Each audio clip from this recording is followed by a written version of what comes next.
Second equations दिलेले आहेत 4x + 3y - 4 = 0, 6x = 8 - 5y.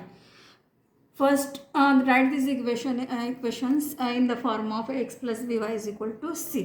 Standard फॉर्ममध्ये लिहून घ्यायचं आपल्याला.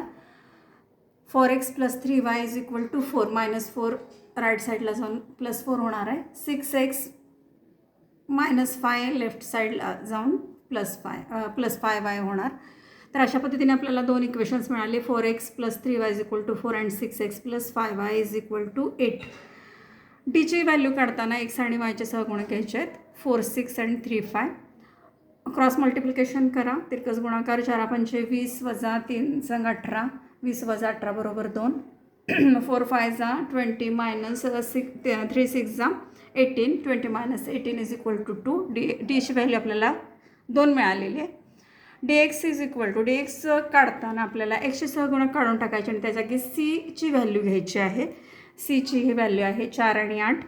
तर एक्सचे सहगुणक काढायचे 4, 8 आणि 3. जे डीमधले वायचे सहगुणक ते तसेच ठेवायचे 3 आणि 5. Cross multiplication 4 × 5 = 20 - 3, 8 = 24. 20 - 24 आले -4. 4, 5 = 20 - 3, 8 = 24. 20 - 24 = -4. Value of dx = -4. dy value काढताना वायचे सहगुणक काढून टाकायचे आणि त्या जागी सीची व्हॅल्यू घ्यायची आहे 4, 8. क्रॉस मल्टिप्लिकेशन 4, 8 = 32 आणि 4, 6 = 24. 4, 8 = 32 sin चौक 24. 32 - 24 आली 8. 32 - 24 = 8.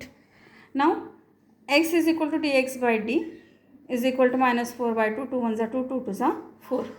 -2 व्हॅल्यू आली एक्सची आणि वायची. y = dy/d = 8/2. 2 × 1 = 2, 2 × 4 = 8. बेक बेचोक 8 आणि वायची व्हॅल्यू मिळाली आपल्याला 4. तर सोल्युशन ऑफ गिवन इक्वेशन्स उकल दिलेल्या समीकरणांची उकल आहे xy = -4 - 2 4 -2 4.